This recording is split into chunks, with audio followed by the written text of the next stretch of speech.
오늘 주시는 하나님 말씀 히브리서 10장 38절과 39절 2절의 말씀 봉독해 드리겠습니다. 오직 나의 의인은 믿음으로 말미암아 살리라. 또한 뒤로 물러가면 내 마음이 저를 기뻐하지 아니하리라 하셨느니라. 우리는 뒤로 물러가 침륜에 빠질 자가 아니요 오직 영혼을 구원함에 이르는 믿음을 가진 자니라. 아멘. 이제 어느덧 10월도 거의 저물어 가고요. 오늘이 마지막 주일이 되었습니다. 제가 가끔씩, 아주 가끔씩 서울에서 열리는 태극기 집회를 갑니다. 어제도 모처럼 우리 친구들 몇 명과 같이 참석을 했는데, 어제 간 것은 우리나라의 나라를 걱정하는, 나라를 사랑하는 보수단체들이 총집결해서 걸기대회를 한다, 이런 것이 이제 조선일보의 신문에 광고가 나와서 그것을 보고 나라를 위해서 할 수 있는 일들이 지금은 이런 것이겠다 싶은 마음으로 참석을 하고 왔습니다. 여러 가지 우려의 소리들도 많이 나오고 걱정하는, 또 염려하는 그런 분들이 굉장히 많이 계시다. 그것을 보면서 그래도 우리나라가 희망이 있구나, 그런 생각을 했습니다. 언론의 보도는 몇만 명 이렇게 모였다 나오지만 사실은 굉장히 많이 모여요. 제일 많이 모였을 때는 제 기억으로는 아마 작년 3월 1일 날, 그때는 을지로가 꽉 차고 종로가 꽉 차고 청계천이 꽉 차고 광화문이 꽉 차고 남대문 뒤로 서울역 앞에까지 꽉 찼으니까 그 인원을 하면 아마 몇백만 명이 됐었을 거죠. 그러다가 탄핵 대통령 파면이 결정되면서 이제 좀 침체됐다가 다시 외교 참사나 경제가 무너진다라고 하는 이러한 이야기들이 나오면서 다시 이제 국민들이 집회 현장에 나와서 걸기하고 있는 이러한 모습들을 봅니다. 어제가 촛불 시위 2주년이었다 그래요. 재작년 27일 날 아마 촛불 집회가 처음 시작됐나 봐요. 우리가 행진을 하는데, 광화문 쪽으로 행진을 하는데 촛불 집회도 2주년 기념식을 하더라고요. 그때가 아마 4시경쯤 됐는데 오후에 많이 잡아야 한 300~400명 이 정도 모여서 해요. 그러니까 대통령 탄핵한다고 해서 그 촛불 집회, 물론 그때 당시에 모인 인원이 뭐 몇만 명은 됐겠지만 굉장히 많이 부풀렸다. 카메라 조작을 하고 많이 모인 것처럼 해서, 그리고 이제 그런 식으로 조작을 했고 거기에는 민주노총이라든가 종북 세력들이 대거 참여했었고, 어제 같은 경우 2주년 기념식에는 그저 소수의 몇몇 사람들이 모여서 촛불 집회 2주년 기념을 하는 그런 모습을 봤습니다. 사실상 참석해보지 않으면 그 규모가 얼마나 큰지 잘 몰라요. 방송에서만 뭐 제대로 뉴스도 안 하고 사진 나오는 거 보면 듬성듬성 사람들 좀 없는 이런 사진만 찍어서 내보내는데 사실은 그렇지 않거든요. 그래서 그래도 저는 확신하는 것이 있습니다. 우리 대한민국 욕단 족속이기 때문에 하나님이 하실 일이 남아있다. 그러니까 이렇게 우리나라가 몰락하지 않고 현 정부가 어떻게든지 북한과 손잡고 같이 가보려고 애쓰고 있는, 발버둥을 치고 있는데 그렇게 쉽진 않다. 이게 그리고 뭔가 좀 반전의 기회가 있을 것이다. 그러한 생각을 가지게 됩니다. 오늘이 교회력으로는 종교개혁주일입니다. 중세 때 천주교의 권력이라고 하는 것은요, 우리가 상상을 초월할 정도로 대단했습니다. 유럽 전체를 천주교가 다 장악하고 유럽의 전역이 다 교황권 안에 있었고, 그리고 유럽의 교회를, 천주교를 교황이 통치한 것이 아니라 교황이 정치에도 다 개입을 해가지고 유럽 각 나라의 왕들도 교황이 좌지우지했던, 그 정도로 정말 하늘을 나는 참새도 교황의 말이면 떨어질 정도로 막강했던 것이 이제 중세 때 천주교인데, 절대 권력은 절대 부패한다 그러죠. 그리고 큰 것은 다 멸망했어요. 나라고 공룡이고 큰 것은 다 멸망했어요. 그러한 원리로 볼 때 천주교가 이렇게 커지니까 부패했잖아요. 뭐 면죄부를 판매한다든가 하여튼 별 수단 방법 가리지 않고 부패할 대로 부패한 그 무렵에 마틴 루터라고 하는 젊은 신부 하나가 반기를 들고 나와가지고 개혁의 시발점이 됐던 겁니다. 그 당시에는 감히 이런 것을 상상도 할 수 없는 시대. 교황의 권력이 무서워가지고, 그것도 천주교 신부가 교황을 대항하고 천주교를 대적해서 반기를 들고 나온다고 하는 것은 상상할 수 없는 일이었는데, 그리고 루터가 그런 마음을 가지고 그러한 일을 시도했을 때 주변에 있는 많은 사람들은 아마도 루터를 향해서 무모하다, 무모한 짓이다, 이렇게 걱정의 눈으로 루터를 바라봤을 것입니다. 그러나 결과적으로 루터의 결정은 옳았고요. 그런 그의 행동이 많은 억눌려 있던, 억압당하고 있던 사람들에게 영향을 끼쳤고, 그의 개혁 정신에 대한 명분과 주장이 그 시대의 교황권에 짓눌려 있던 수많은 사람들에게 희망을 줬던 거예요. 그래서 이것이 기폭제가 되어서 점점 거센 물결로 변화되어지고, 그래서 부패한 천주교가 악행을 휘두르는 그 변질된 천주교, 부패한 천주교, 거기서 이탈해서 나와가지고 물결을 바꿔놓고 흐름을 바꿔놓는 계기를 만들어낸 것이 루터였습니다.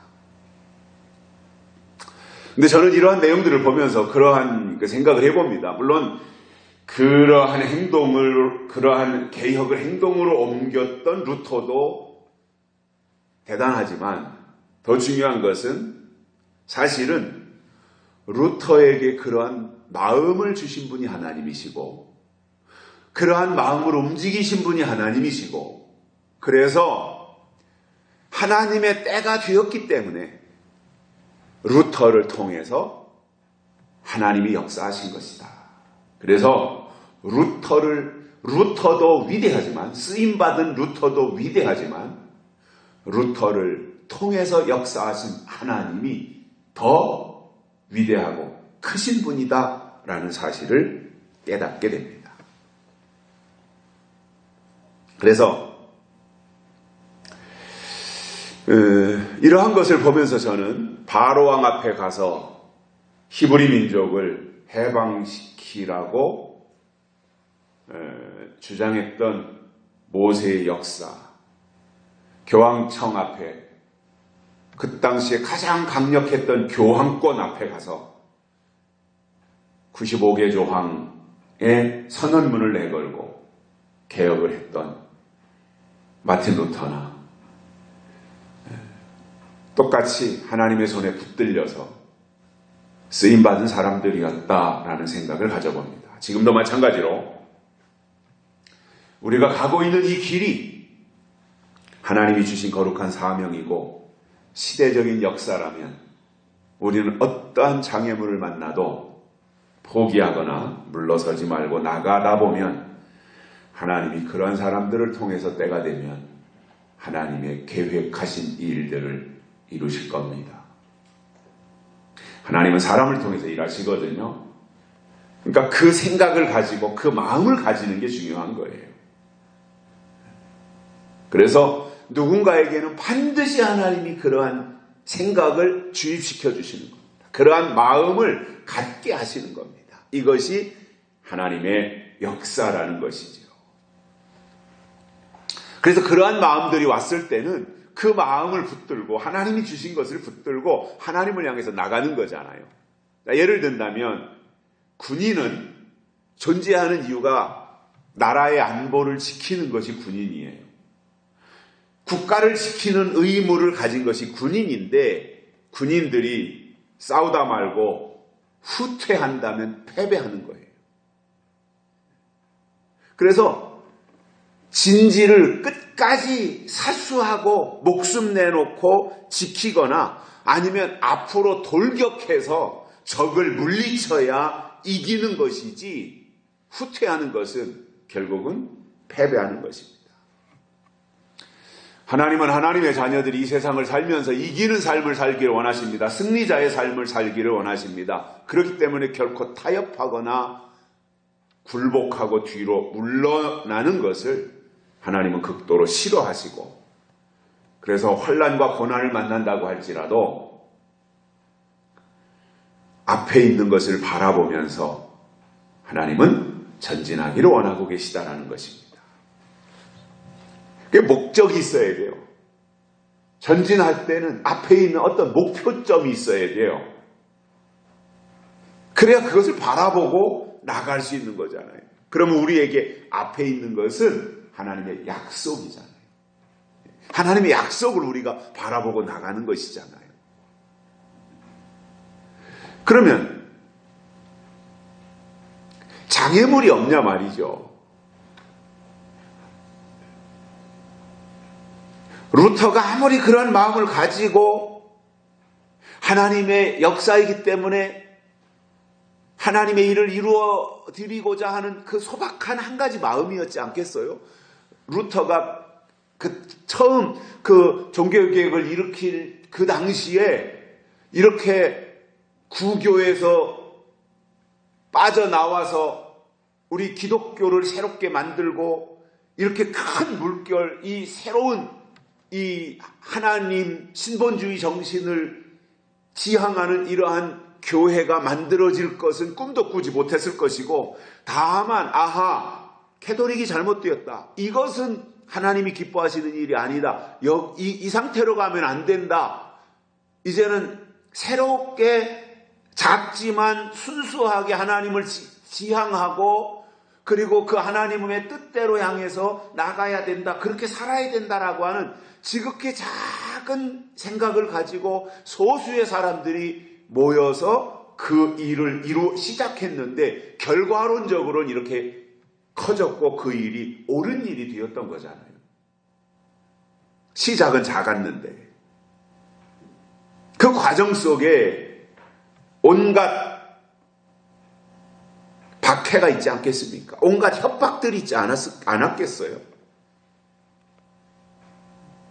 그리고 또 모함하고 조롱하고 하는 이러한 일들도 있지 않았겠어요? 규모가 작을 땐 조롱하겠죠. 내깟 것들이 뭘 하겠냐. 그러다가 모함하고 조롱하다가 작을 때는 이 규모가 어느 정도 커지면 뭔가 좀 이대로 놔서는 안 되겠다 해가지고 그때는 협박하겠죠. 그러다가 세력이 더 커지면 타협하자고 하겠죠. 야, 우리 같이 잘 살자. 타협하자고 하겠죠. 그러한 장애물들이 있을 수 있는데 그때마다 만나는 장애물, 그것이 모함하고 조롱하는 것이든 협박하는 것이든 결국 나중에 가서 타협으로 접근하는 것이든 하나하나 극복해야 될 것들이에요. 건너뛰어야 되든 돌아가든 우리가 어떻게든지 극복해서 그것을 해결하면서 대적들을 만날 때마다 하나하나 물리쳐서 이기면 그들에게 새로운 목적이, 새로운 이유가, 하나님을 위해서 살아야 된다고 하는 거룩한 이유가 그들 속에 싹트기 시작한다라는 겁니다. 그래서 바울이 골로새서 3장에서도 위의 것을 찾으라, 위의 것을 생각하라 이렇게 말씀했는데, 왜 위의 것을 찾아야 되고 위의 것을 생각해야 되느냐 하면 우리의 소속이 하늘에 있기 때문에, 그리고 예수 그리스도가 하늘에 계시기, 위에 계시기 때문에 우리는 위의 것을 찾으며 살아야 된다라는 것입니다. 이러한 사람들이 타협하겠습니까? 그러한 사람들이 어떠한 위협 앞에 무릎을 꿇겠습니까? 저항하는 거지요. 그것을 이겨내는 거죠. 감당하는 거지요. 극복하는 거지요. 이게 믿음의 사람들의 모습이더라는 거예요. 물론 좌절할 수 있어요. 뜸들일 수 있어요. 모세 같은 경우도 내 백성을 구원하러 가라고 하니까 나는 못해요. 나는 안 돼요. 나는 입술이 둔해요. 그러면서 계속해서 거절하잖아요. 누구나 그럴 수 있다는 거죠. 그런 요소는 있어요. 내가 할 수 없는데, 내가 경험해보지 않았는데, 내게 능력이 없는데, 내가 말주변이 없는데, 나보고 바로왕 앞에 가서 내 백성을 구원하라고 했을 때 모세가 그것을 받아들일 수가 없었죠. 더군다나 바로왕은 자기가 어렸을 때부터 40살이 될 때까지 자기를 키우고 돌봐준 아버지 같은 사람이잖아요. 양아버지 같은 사람이잖아요. 그 앞에 간다고 하는 것이 모세는 정말 싫은 것이고 죽기보다 싫은 것이 그 자리였을 텐데, 그것이 하나님의 일이기 때문에 모세가 하나님께 승복했던 것이고, 그것이 모세가 하나님의 뜻을 따르고 위의 것을 생각하는 그러한 모습들로 나타나는 것을 볼 수 있습니다. 그러면 오늘 제목이 의인의 삶을 살아야 된다라는 것인데, 의인이 어떻게 살아야 하는지 오늘 본문 말씀을 통해서 세 가지를 깨닫고 은혜를 받겠습니다. 첫째로, 의인은 믿음으로 살아야 된다 그랬습니다. 자, 그러면 믿음이라고 하는 것은요, 믿음 이렇게 구호를 외친다고 해서 믿음이 아니에요. 믿음과 신념은 전혀 달라요. 사람들이요, 믿음과 신념을 같은 것으로 생각을 하는 거예요. 그런데 우리가 말하는 믿음과 신념은 달라요. 신념은 세상에서 쓰는 단어예요. 믿음은 교회 안에서 쓰는 단어예요. 신념은 자기 확신이에요. 내 속에서 나온 게 신념이에요. 믿음은 하나님이 주신 약속을 근거로 해서 나온 게 믿음이에요.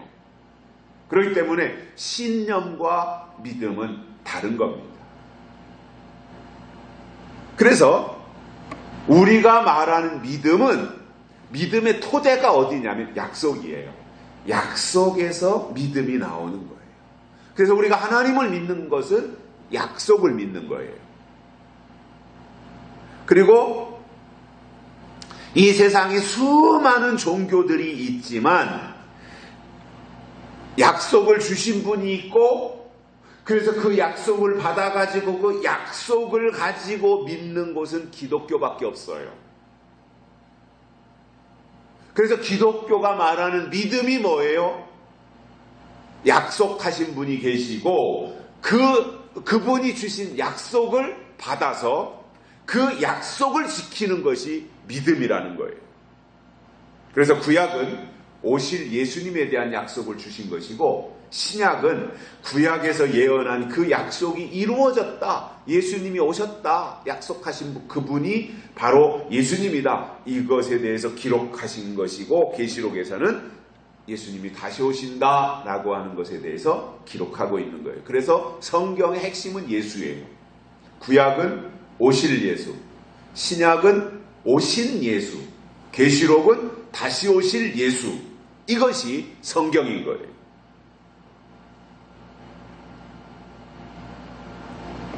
그래서 중요한 것은 약속인데, 약속이라는 말은 우리 교회식으로 표현하면 될 일이다 이겁니다. 될 일. 다른 말로 하면 이루어질 일이라는 거예요. 앞에 남아있다라는 거죠. 앞으로 될 일이고 이루어질 일이니까 남아있는 일이라는 거예요. 그래서 계시록에서는 이것을 예언의 말씀이다 이렇게 설명하고 있습니다. 그런 의미에서 볼 때 예언과 약속과 믿음은 같은 말이에요. 예언이 약속이고 약속이 믿음인 거예요. 예언이 없이 약속이 있을 수 없고 약속이 없이 믿음이 있을 수 없다라는 거예요. 그래서 이 세 가지는 같은 의미인데 바울은 로마서에서 이런 말씀을 합니다. 의인은 없나니 하나도 없다 이렇게 말했어요. 그런데 히브리서 기자는 의인은 믿음으로 산다 이렇게 말씀하고 있어요. 그러면 이 말이 어떻게 된 거냐 말이에요. 의인은 없나니 하나도 없다. 이 땅에 의인은 없다는 거예요. 그러니까 땅에서 육적으로 볼 때 의인은 없어요. 오직 하나님만이 의로우신 분인 거잖아요. 그런데 의롭게 되는 길을 하나님이 주신 거예요. 그게 뭐예요? 믿음이라는 거예요. 예수 그리스도를 믿으면 의롭게 된다라는 겁니다. 그러니까 우리가 의로워서 의로운 것이 아니라 하나님이 의롭게 여겨주셔서 의인이 된다라는 거예요. 내가 잘했기 때문에 내가 완벽하기 때문에 의인이 되는 것이 아니라 나는 부족하지만 나는 여전히 죄인이지만 그럼에도 우리에게 어떠한 하나님이 주신 요구와 기준이 내 안에 있어서 하나님은 그것을 기준으로 보시고 의롭게 여겨주신다라는 겁니다. 그래서 우리 기독교는 의로워서 의로운 것이 아니라 칭의, 의롭게 여겨주셔서 의롭게 된다라는 겁니다. 이것이 이제 믿음인데 그렇다면 우리가 이 시대에 어떤 믿음을 가져야 될 것이냐라는 거지요. 예언의 말씀을 통해서 주시는 약속을 받아서 그것을 우리의 믿음의 디딤돌로 삼고 발판으로 삼아야 된다라는 겁니다. 그런 의미에서 볼 때 제가 가끔씩 말씀을 드리지만 핵심이 이거라서 또 다시 강조한다면 약속이 없는 곳에는 믿음도 없다는 거예요. 그래서 중요한 게 뭐예요? 약속이 중요하다라는 거예요. 약속이 있어야 믿음이 있고 믿음이 있어야 구원이 있는데 결국 약속이 없다는 말은 믿음이 없다는 말이고 믿음이 없으면 구원도 없는 거예요. 그런데 오늘날 이러한 원리들을 망각하고 있어요.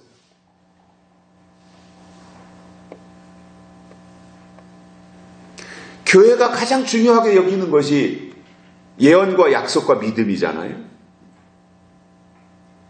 근데 그것을 다 대수롭지 않게 여겨버리고 사람들이 듣기 좋은 세상 이야기, 땅의 이야기 이것 위주로 나가다 보니까 하늘의 뜻은 상실하고 사람들이 듣기 좋아하는 것으로 변질된 겁니다.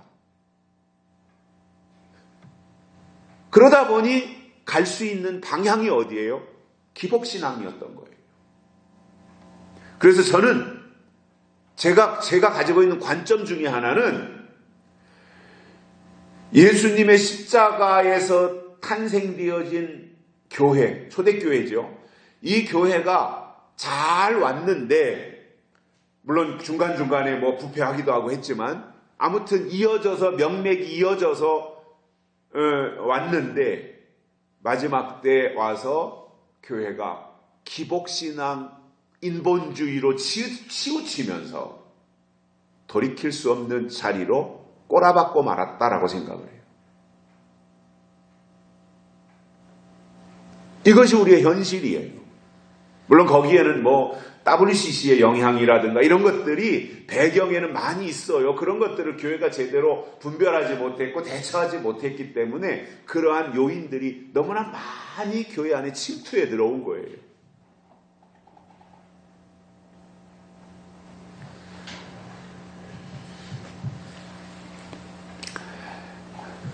그렇지만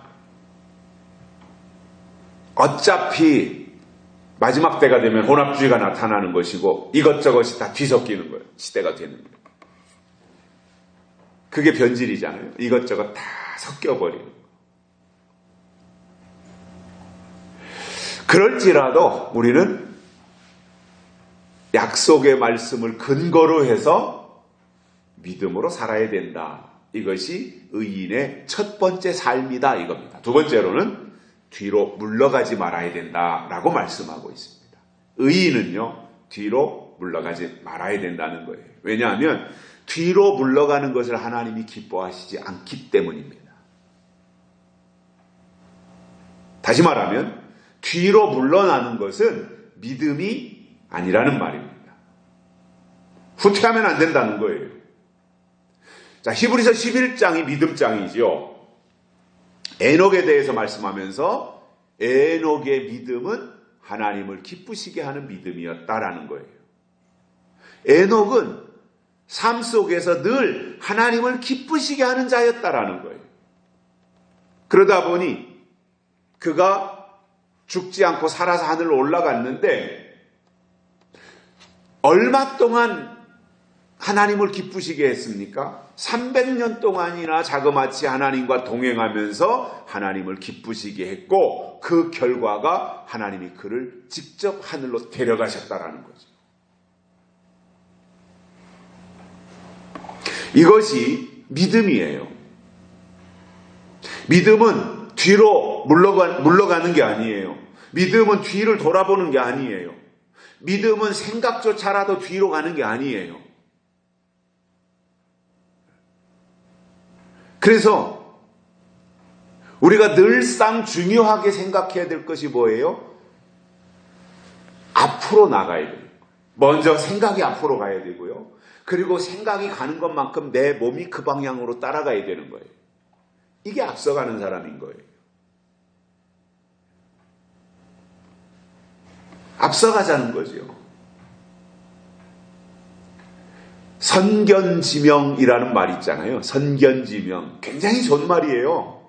좋은 용도로 쓰이는 거예요. 아, 그 사람 참 선견지명이 있대. 근데 이 말의 문제점이 뭐냐면 결과에 대한 말이에요. 결과에 대한 말이에요.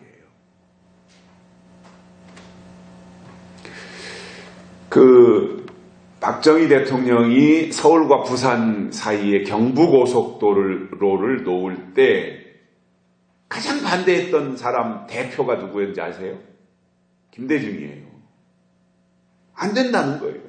저건 독재 정권을 연장하기 위해서 그런 수단으로 한다. 그래가지고 그런 주장들이 그 당시에 대학생들한테 퍼져가지고 젊은 대학생들이 같이 데모하고 경부고속도로 건설 반대하고 막 그러잖아요. 그래서 독일에 고속도로를 놨었잖아요. 아우토반이라 그러죠. 속도 제한이 없는 고속도로. 그것을 하면 독일이 아우토반 고속도로를 건설하면서 철권을 이어갔다는 거죠. 독재를 이어갔다는 거죠. 그러니까 박정희도 고속도로를 놓으면서 계속해서 독재 정권을 이어가려고 하는 거다. 그래가지고 그런 여러 가지 이유를 들어서 반대했어요.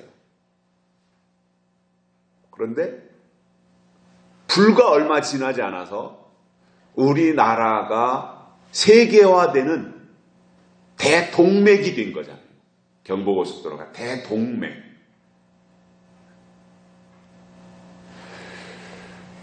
그래서 지금 와서 그 이후로 많은 사람들이 하는 얘기가 뭐예요? 아, 박정희는 선견지명이 있는 사람이었다. 이렇게 이야기를 하는 거예요. 그러니까 그 당시에는 반대했는데 결과에 가서 보니까 선견지명, 결과가 옳았다라는 거잖아요. 미리 앞을 내다보는 사람이었다라는 거잖아요. 선견지명. 저는 신앙도요, 똑같다라고 봐요. 미리 내다볼 수 있는 선견지명을 가지는 신앙이어야 됩니다. 근데 그 당시에는 모르는 사람들이 앞장서서 반대할 수 있어요. 방해도 부릴 수 있어요. 근데 그것이 정말 옳다면, 옳은 생각이라면 감당하고 가는 거지요. 굽히지 않고 가는 거지요. 자, 그러면 초대교회 때는요, 이것이 이제 히브리서 기자가 준 것이 신약성경에 기록된 것이 지금으로부터 약 2000년 전에 기록이 된 내용들이니까 초대교회 때로 돌아가서 이 히브리서가 기록될 때 당시의 배경을 보면 뒤로 물러가면 거기가 뭐예요? 구약이고 율법이잖아요. 뒤로 물러가면. 그거 하지 말라는 거예요. 구약으로 물러가지 말고 율법으로 돌아가지 말아라. 그 이야기를 지금 히브리서 기자가 하고 있는 것이지 않습니까? 그러면 이것을 지금 말세 때, 지금 마지막 때 교회에 적용을 한다면 요한계시록의 단계로 믿음이 올라가야지, 물러가는 것은, 뒤로 후퇴하는 것은 때가 지난 은사의 신앙으로 추락하는 것이고, 하나님은 이러한 것을 기뻐하시지 않는다는 겁니다. 여러분, 뒤로 물러가면 그 순간 패배하는 겁니다. 적에게 등을 보이면 그 순간 패배하는 겁니다. 그래서 하나님 중심의 신앙은 후퇴는 없어요. 찬송가에도 우리가 나오는 것처럼 아까 시작하면서 불렀잖아요. 앞으로 천성을 향하여 나가세. 천성문만 바라고 나가세. 이것이 하나님이 주신 신앙이에요. 그래서 이러한 생각들이 마틴 루터와 같이 온갖 사방으로 우겨쌈을 당하고 있는 것이 그때 당시에 루터의 상황이었을 텐데, 영적인 사람들은 그러한 것을 포기하지 않고 하나님이 주신 것을 간직하고 나간다라는 겁니다. 바울이 갈라디아 교회를 향해서 책망을 하는 내용이 이런 것입니다. 너희가 성령으로 시작했다가 왜 육체로 마치려고 하느냐? 너희가 그렇게 어리석으냐? 이렇게 책망을 했어요. 이것이 후퇴하는 거예요. 이것이 뒤로 물러가는 거예요. 성령으로 시작했는데 시작은 성령으로 해놓고 왜 끝에 와서 육체로 끝마치려고 하느냐? 이게 후퇴하는 거다 이겁니다. 그래서 하나님이 주신 믿음은 어떤 경우도 뒤로 물러가는 것이 아닌데, 이러한 유사한 설명들이, 비슷한 설명들이 성경에 나옵니다. 한 가지는 소돔을 떠날 때 뒤를 돌아보지 말아라 이렇게 말씀했잖아요. 이것이 유황불로 심판을 당하는 소돔성을 떠날 때 주신 명령들이에요. 그리고 그 명령을 받은 자는 그 명령을 그대로 이행해야 돼요. 뒤 돌아보지 말고 앞을 향해서 가라. 하나님이 가라고 한 곳을 향해서 가라. 뒤에서 지금 무슨 일이 일어나고 있는지 그것을 신경 쓰지 말고 앞만 바라보고 나가라. 그 말씀을 해주셨던 겁니다. 그래서 저는 이런 표현을 하고 싶어요. 진짜 신앙은요, 뒤가 궁금하면 안 되고 앞이 궁금해야 돼요. 지나간 일은 궁금할 이유가 없잖아요. 이미 다 증명이 됐는데 지나간 일은. 그럼 앞으로 이루어질 일은 기대를 해야 되고 희망을 해야 되고 어떠한 일이 어떻게 이루어질 것인지에 대해서 바라보아야 된다라는 겁니다. 그것에 대한 궁금증도 있어야 된다라는 겁니다. 뒤가 궁금한 사람 치고 제대로 된 사람 보지 못했습니다. 제가 약관의 젊은 나이에는 의욕과 열정, 이것이 굉장히 앞섰어요.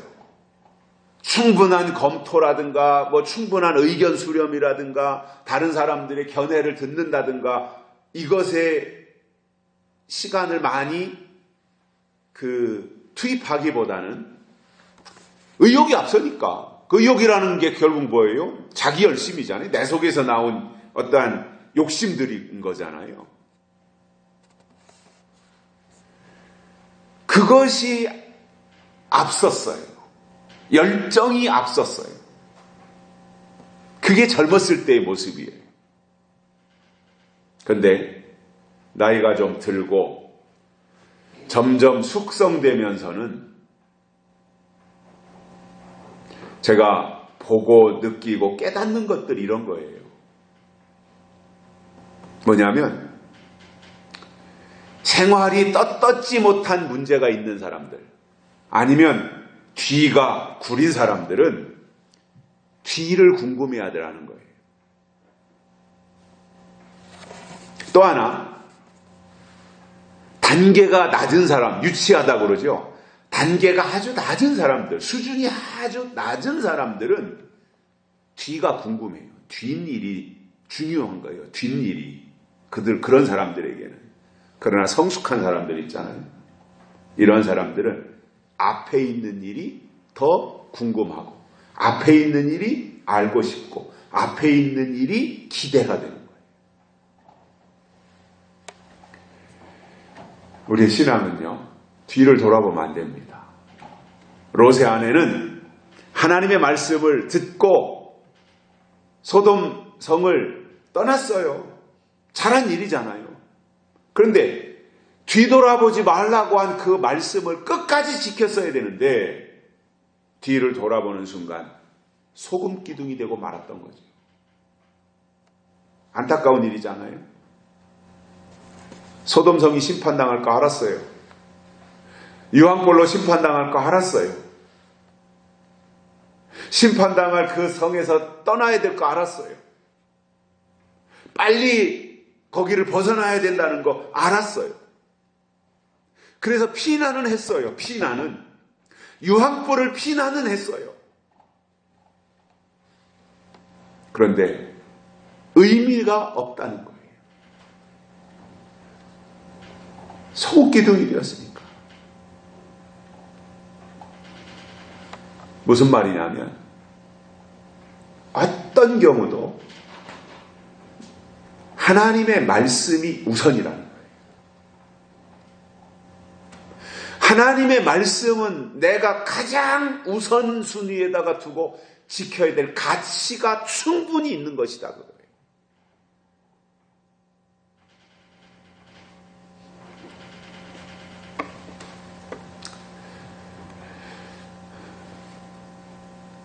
아마도 롯의 아내는 두고 온 것이 많았던 모양이죠. 미련이 많았던 모양이죠.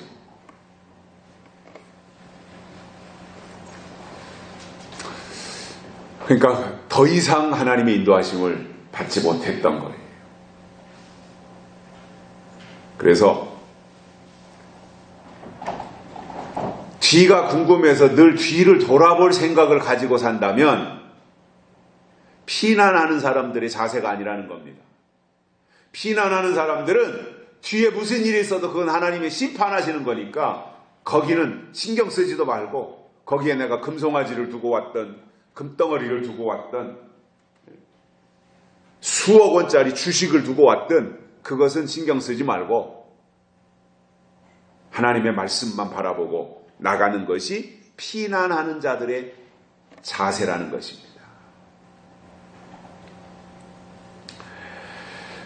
그러므로 우리는 방심하면 안 되고요. 어떤 경우도 하나님이 나에게 주신 약속이 이 세상의 어떠한 것보다도 내 속에 더 크게 자리를 잡고 있어야 됩니다. 또 한 가지는요, 이런 거예요.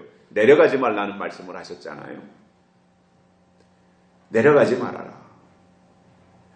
룻기에 보면 1장을 시작하면서 베들레헴 땅에서 경건하게 살았던 한 가정의 잘못된 선택의 결과가 어떠했는가에 대한 비극적인 장면이 나와요.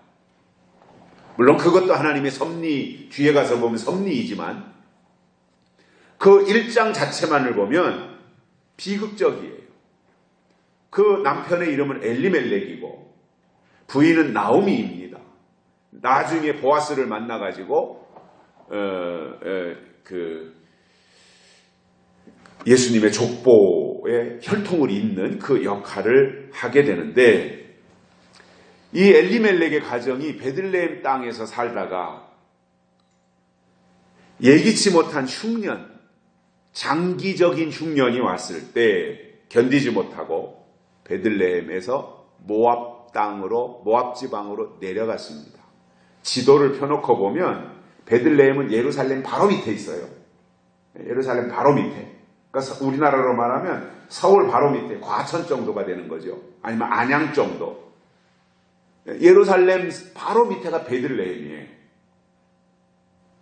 그리고 베들레헴 저 밑에가 모압이 있어요. 그러니까 베들레헴은 떡집인데 하나님의 말씀이 있는 곳인데 떠나서는 안 될 곳을 떠나서 가서는 안 될 곳으로 갔더니 있어서는 안 될 일들이 생긴 거예요. 그 가정에.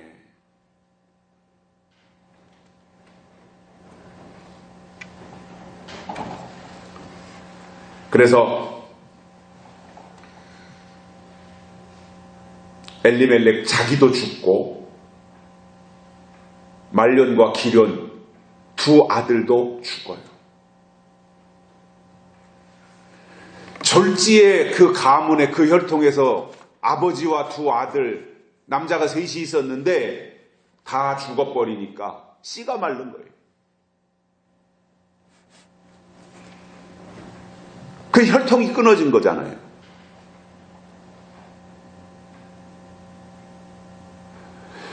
그러면 우리가 그냥 일반적으로 볼 때 엘리멜렉 가정이 무슨 대단한 잘못을 저질렀다든가 무슨 반역을 저질렀다든가 이런 것이 아니잖아요. 간단해요. 내려가지 말라고 했는데 내려간 거예요.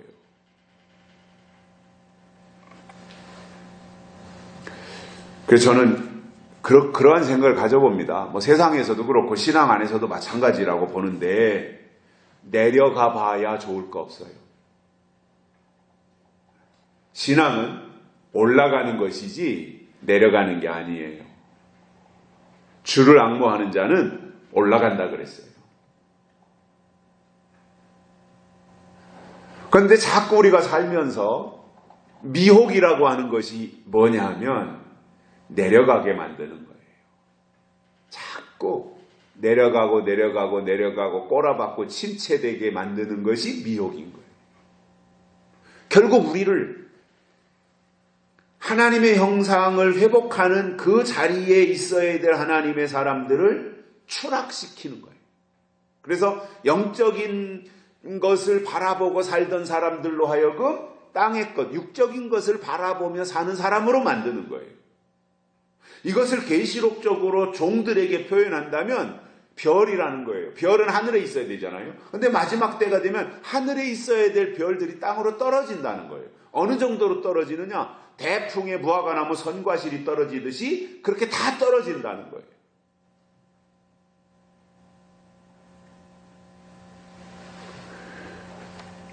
그래서 성경은 내려가지 말라는 거예요. 올라가라는 거예요. 성경에 보면 올라가서 잘된 사람이 있죠. 삭개오. 키가 작은 사람인데 결국 예수님을 만나기 위해서 찾아갔다가 많은 사람들 속에 가리워서 예수님을 볼 수 없으니까 포기하지 아니하고 뽕나무에 올라가서 예수님을 봤고 그 모습을 예수님이 보시고는 삭개오를 불러서 내려오게 하고 삭개오의 집에 예수님이 유하게 되는 그 장면을 우리가 성경을 통해서 볼 수 있습니다. 그래서 믿음은 올라가는 거예요. 내려가는 것은 믿음이 아니에요. 내려가는 것은 미혹당하는 거예요. 뒤로 돌아가는 것도 미혹당하는 거예요. 뒤를 돌아보는 것도 불신인 거예요. 그 자체가 미혹인 거예요. 우리가 외국에 나가려면 저 인천공항에 가가지고 이제 그 비행기 시간이 되면 탑승을 합니다. 그리고 다 이제 뭐 그 안전수칙이라든가 이런 것에 대해서 설명을 다 한 후에 활주로로 이제 이동을 하죠. 활주로로 이동을 해서 대기하고 있어서 이제 이륙할 시간이 되면 관제탑에서 아무개 비행기 이륙해라. 이제 탑승 명령이 떨어지면 활주로를 쫙 그냥 전속력으로 질주를 하다가 딱 이륙을 합니다. 비행기가. 활주로를 쫙 질주하다가 쫙 하면 이제 한 땅에서 바퀴가 떠서 하늘로 이륙을 하는 거예요. 근데 비행기는 이륙하는 순간 45도 이 정도의 이거로 계속해서 하늘로 올라가기가 바빠요. 올라가야 돼요. 계속해서 쫙 이렇게 고도를 올리고 올려서 그저 제가 기억으로는 이륙해서 한 4분 내지 5분 정도는 그냥 계속해서 높이 올라가서 이제 구름층 위로 올라가서 고도가 이제 몇천 피트 이게 나오면 그때 평형을 바로 잡고 비행을 하는 거예요. 제가 얼핏 듣기로는 비행기가 이륙해서 5분 내에 정상 궤도로 올라가지 못하면 추락한다는 말이 있어요. 그러니까 비행기는 이륙하자마자 올라가는 게 급선무인 거잖아요. 우리 신앙도요, 올라가야 할 때는 올라가야 됩니다. 그러면 그때가 언제냐는 거예요.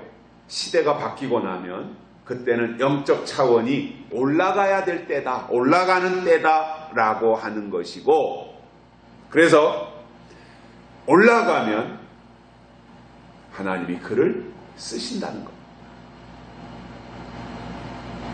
이스라엘 백성들이 하나님의 기적과 축복 가운데서 출애굽을 하고 광야에 나왔습니다. 그렇다면 범사에 하나님을 인정하고 하나님을 의지하고 하나님을 기대하고 하나님의 주실 또 다른 어떠한 것들을 생각하면서 살아야 되는데 좀 불편하다고 불평을 하잖아요. 껐듯하면 애굽으로 돌아가자고 해요. 그럭저럭 달래면서 바란 광야까지 왔고 이제 요단강만 건너가면 가나안 땅인 거예요. 그런데 믿음으로 홍해를 건너게 하신 분이 하나님이시고 광야에서 구름기둥 불기둥으로 우리 이끄신 분이 하나님이시니 요단강 건너서 바로 가나안 땅으로 빨리 갑시다. 이랬다면 하나님 보실 때 오케이, 너희들 믿음 내 마음에 들어, 그대로 하자, 이렇게 하나님이 하셨을 거예요. 근데 기껏 한다는 말이 뭐예요? 우리가 여기까지 왔는데 저 가나안 땅이라는 것이 어떻게 생겼는지도 모르고 거기에 누가 있는지도 모르고 전혀 지형이나 거기서 생산되는 것이나 이런 거 아무것도 모르는데 우리가 무턱대고 간다는 것이 의미가 없지 않냐, 그러니까 미리 정탐을 해야 되지 않냐, 그렇게 요구를 해가지고 12 정탐꾼들을 선발해서 그들을 보냅니다. 그리고 그들이 가나안 땅에 가서 정탐을 마치고 돌아와가지고는 보고를 하지 않겠어요. 가보니까 이렇더라. 근데 12명 중에서 10명은 가나안 땅에 가봤자 우리는 살아남지 못한다. 그들은 기골이 장대하기 때문에 우리는 세 발의 피다. 그러니까 애굽으로 돌아가자. 그 이야기를 한 거예요.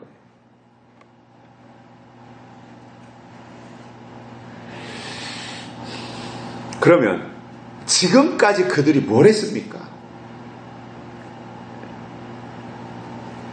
하나님이 지금까지 출애굽을 해서부터 그 바란 광야 올 때까지 해주신 것을 믿는다면 까짓거 가나안 땅에 들어가도 거기에 있는 무수한 가나안의 족속들을 하나님이 다 물리쳐 주시고 우리가 싸우게 되면 싸우는데 싸울 때면 하나님이 이기게 해주시지 않겠느냐 하는 것을 믿고 나갔어야 되는데 애굽으로 돌아가자고 한 거예요.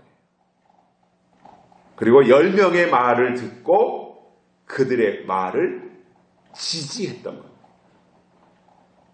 그래서 하나님이 그들의 어리석은 반응과 어리석은 태도를 보시고는 그때부터 안 되겠다, 니들은 고생 좀 더 해야 되겠다.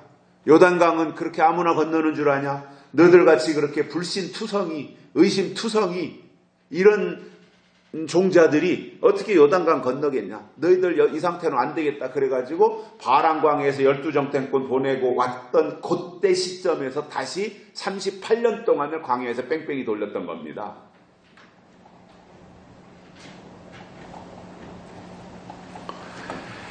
여기서 뒤로 물러가는 것은요, 옛날로 돌아가는 거예요.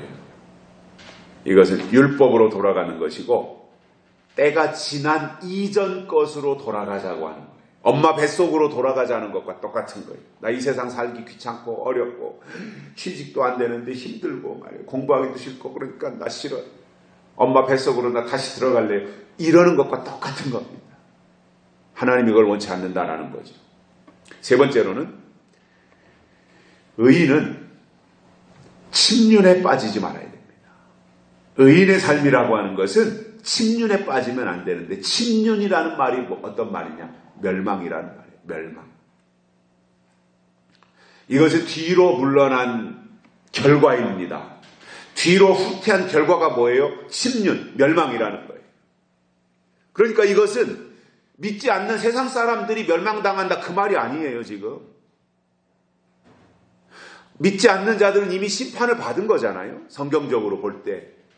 그렇기 때문에 믿는 자들, 교회 생활을 하는 자들, 지금까지 이렇게 잘 왔다가 뒤로 물러난 사람들, 뒤로 후퇴한 사람들, 뒤를 돌아본 사람들,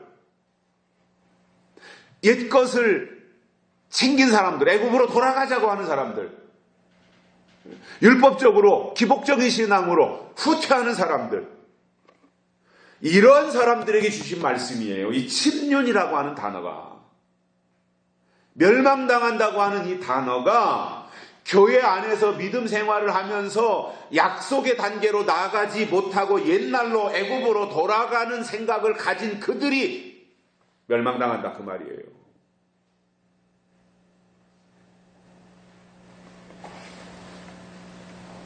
그렇기 때문에 뒤로 물러가지 말아라 라고 하는 경고를 주셨던 겁니다. 그럼 우리들에게 이 침륜이라고 하는 것은 뭐냐? 일반적으로 단어적인 의미는 멸망인데, 우리들의 의미, 우리 교회가 지향하고 있는 방향으로 볼 때 침륜이 뭐냐면 대환란이에요. 대환란은 교회 안에 일어나는 사건이잖아요. 그래서 대환란을 우리는 교회론적으로 접근을 해서 이해해요. 다른 교회들은 대환란을 세상에서 일어나는 전쟁, 난리, 기근, 지진, 중동에서 일어나는 어떤 마마겟돈 이렇게 이야기를 하지만, 우리 교회는, 우리의 신앙 노선은 대환란인 거예요. 대환란은 교회 안에서 일어나는 사건인 거예요. 우리는 교회론으로 대환란을 접근하는 거예요. 그래서 다시 말씀을 드리면, 뒤로 후퇴하는 신앙은 다 누구를 막론하고 대환란에 빠지고 만다는 겁니다. 그게 이제 미혹 사건과 다 연관이 있는 거죠. 예수님께서도 하신 말씀이 소경이 소경을 인도하면 둘 다 구렁텅이에 빠진다 이렇게 말씀하셨을 때, 이 말씀은 큰 의미로는 지옥에 들어간다는 말씀이지만 다른 한편으로는 대환란에 빠지는 거예요. 소경이 소경을 인도하면 대환란에 들어간다는 거예요. 그러니까 앞에 소경도 대환란에 들어가고 뒤에 소경도 대환란에 들어간다는 거예요. 그러니까 무슨 말이에요? 대환란에 안 들어가려면 눈을 떠야 된다 그 말입니다. 특히 지도자들, 리더들은 눈을 떠야 되는 거예요. 그래서 하나님의 인도함을 받아야 되고, 성경의 가르침을 받아야 되고, 그래서 앞장서야 되고, 그래서 대환란에 들어가면 안 된다는 겁니다. 구덩이에 들어가면 안 된다는 겁니다.